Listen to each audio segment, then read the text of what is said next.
All right, last call of the evening.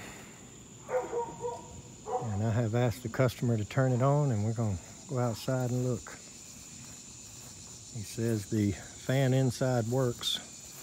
So let's go look at the condenser. All right, so I heard the loud death buzz. So I pulled the disconnect quickly and opened it up. And I'm not going to say this is the worst run cap bandit stuff I've seen. Now this is a little bit of a bandit job here, but obviously they didn't have, I'm going to guess that this comfort maker either takes a 3 on the fan, and that's odd, or possibly somebody changed the outdoor fan motor and it's a 7.5, and this is a big one here. No, it's a 5. So evidently, let's see, do they have this thing? Oh my gosh. So this is actually adding 5 to the compressor, as you can see. They've got one jump wire here jumped over to the compressor. So this thing must need a 40, and it does have a 3 on it. So it's got a 35 plus 3 with 5 added to the compressor. So I'm going to assume that means it needs a 40 plus 3. I might better try to, and what is this tape here? Oh, a piston. I don't think we're going to be needing that, or neither will anybody else at this point. But yeah, that's the original fan motor, so I don't have a problem believing the 3. And the 35 plus 5, making it a 40 by 3. I've probably got one of those. So let's fire this thing back up if we can. Okay, so we got a 40 by 3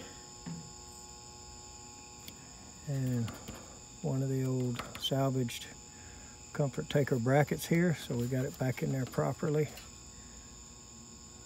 I'm gonna grab a bit tip screw there, and you want me to hold the light? Through this monstrosity out. Sir, you want me to hold your light? I can do that out, so we're good. Let's try to crank it. See what happens. There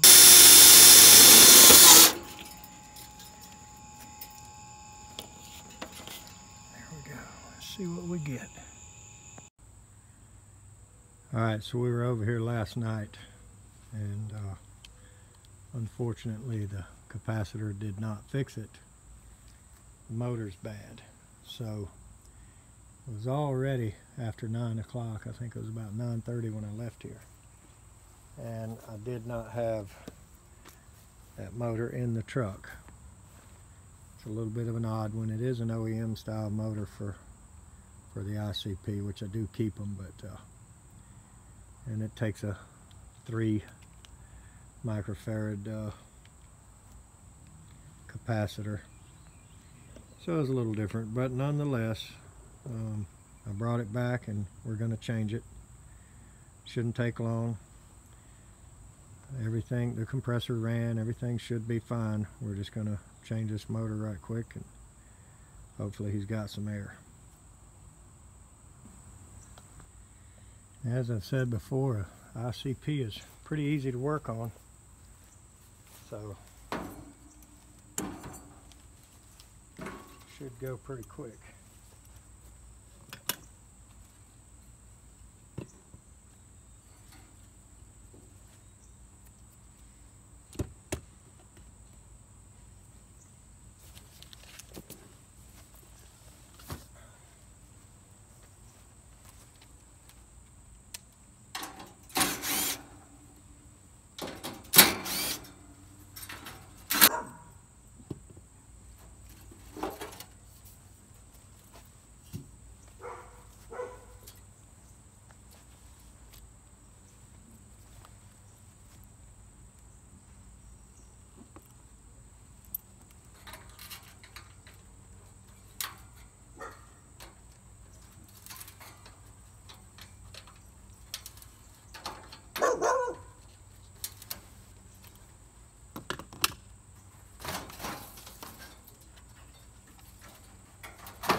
I had a couple guys comment once or twice that, you know, they wish I didn't speed up the video or edit or whatever, so see if we can do one in real time. No big deal, but try to accommodate your subscribers, you know.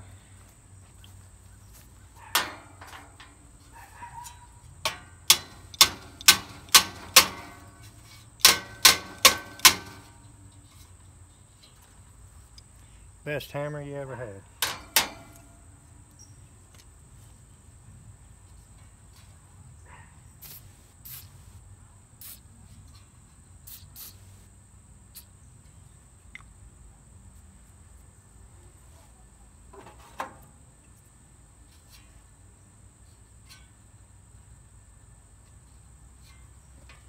So I sprayed some up in the hole where the set bolt was. Sprayed it around. I just tapped it down a little bit first. I did bring the sandpaper.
You guys that keep asking me about pullers and why I don't use them,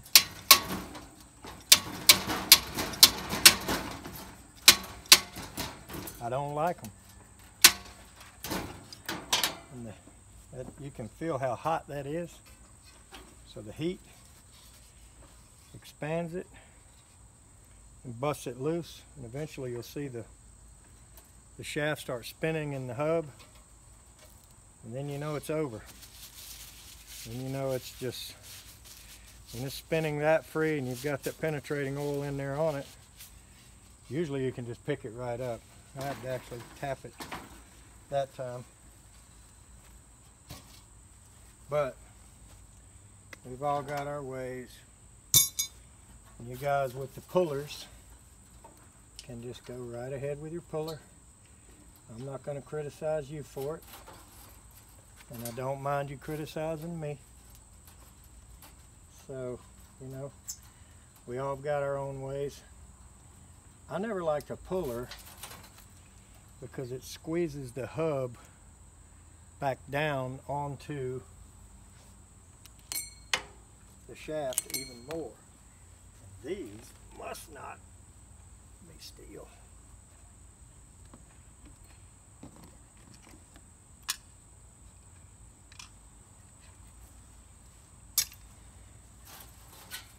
And I've got I've got every puller they ever had, you know. And I've got the other puller that looks like it's the really good design, that it has one of its squeezing bolts actually goes into the set screw, the set bolt, and threads in. And that's a really good one that grips it good. But then you got to tap that one, and that's kind of rough on the blade if you hit it very hard. But regardless, let's get this thing in, get their air up and going. I'm going to get cut.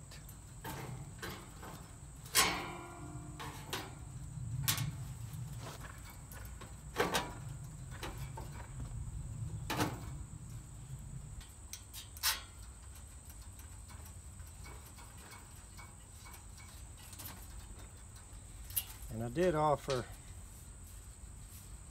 both motor options to the customer here, and would have been cheaper to put a universal motor in it. Said he wanted an OEM motor. So obviously it's not the exact OEM motor. It would have had this jumper made to the red wire that goes over to the capacitor. So we're gonna obviously have to put this back on there.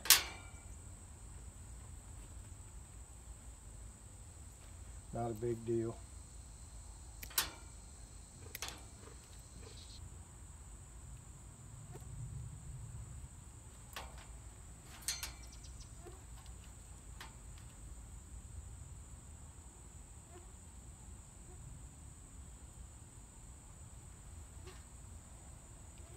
Always leave a little rashed up area on each one, kind of across from each other, to give it something to thread the wire nut into. Everybody's got their own ways. So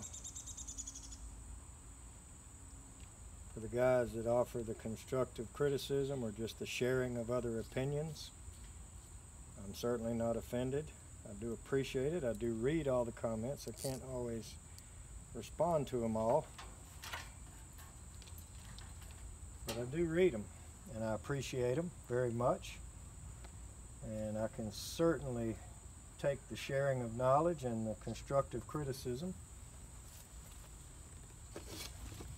I have not assigned my self-worth or self-confidence to anyone else's opinion. So it certainly does not offend me for somebody to have a different opinion than mine. And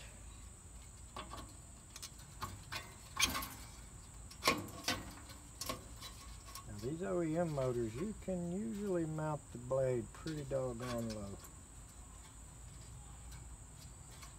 And which is always good to get the air out of the machine. To mount the blade is low on the motor, which will mean it's high up when the lid's on and it's flipped over. You always want to look at it. Oh yeah, I could probably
switched half of the contactor up top, which feeds the capacitor also, and the brown goes to the capacitor. And these wires are so short,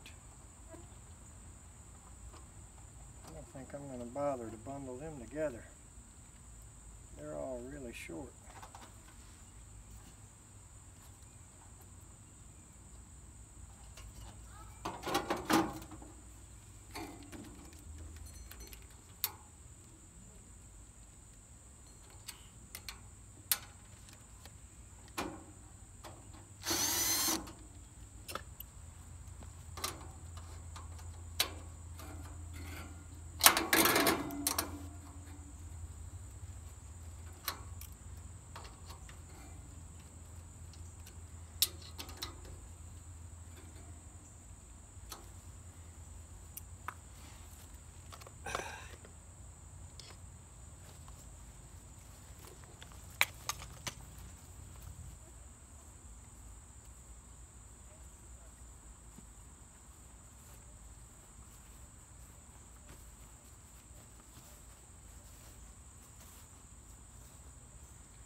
Now, if I had made any type of mechanical modification at all, I would have tested it by pushing in the contactor first.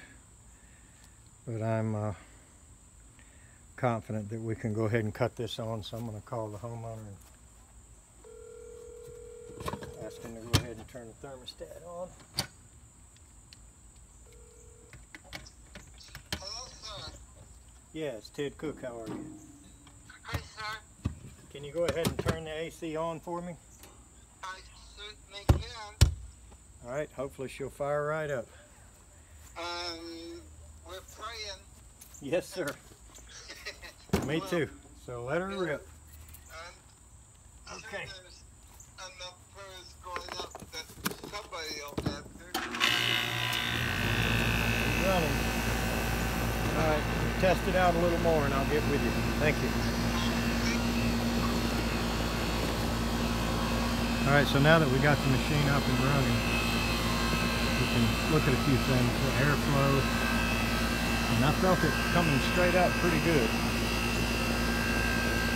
You know, ICPs have a habit of throwing the air sideways some, no matter what, but when the coil's a little dirty, they'll really throw it sideways. And this one's not bad. I'm going to go ahead and check his refrigerant. Pretty much call it done. That probably took about 30 minutes right there. Getting old, maybe not as fast as some of you other guys, but he's up and running. Okay. Say what you want about these old ICP units.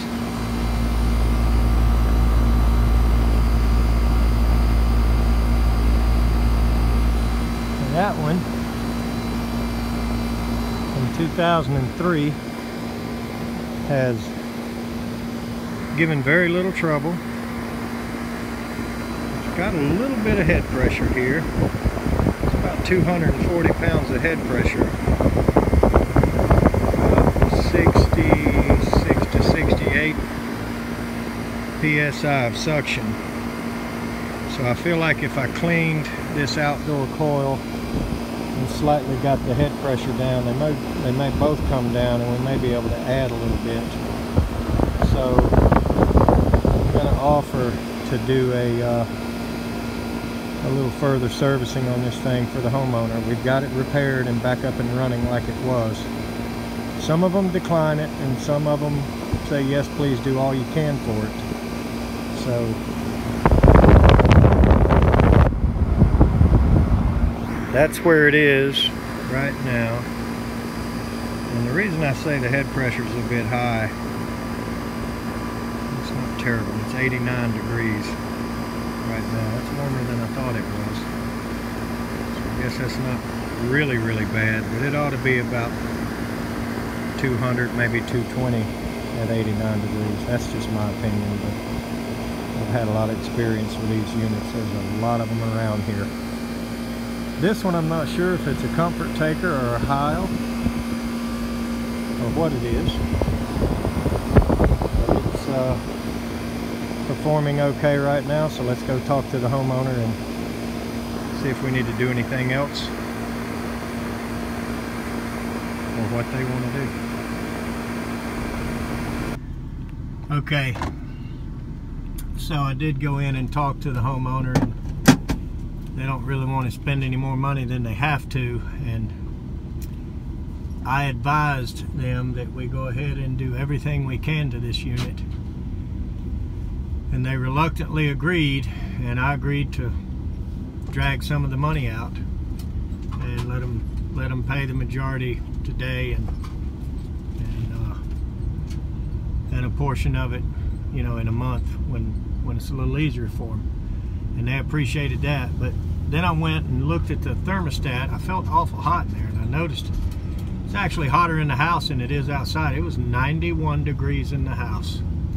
So I'm gonna let that stabilize, and I'm gonna ride back by here tomorrow. I know that you can calculate it, you can charge it correctly regardless of all of that, but to be honest with you, I'm just not as comfortable that way. I'm gonna let it get the house dehumidified and back down into a comfortable range, at least below 80 into the 70s. So I'm gonna ride by tomorrow. This is actually close to our office, so the end of the day thing won't be real bad here. So I'm gonna ride back by here and clean the coil, take another look, another reading on the refrigerant, and possibly adjust it a little bit. It is R22. If it needs some, it's not going to be a whole bunch, and I'm just going to charge them for cleaning the coil, and then I'm going to get them in as good a shape as I can. They are, I don't know if they're disabled or what, but they are definitely retired and on fixed incomes. And man and his wife, and they're real nice people, and I'm blessed with a pretty good life, so I feel like I ought to do what I can for some people, and those are definitely some of them. So we'll revisit this in about 24 hours, maybe a little more or a little less, and we'll see what we come up with. So if it's interesting at all, I may gain a little more footage when I'm there, and if not, then I'll go ahead and just get in and out of there, and see you guys on the next one.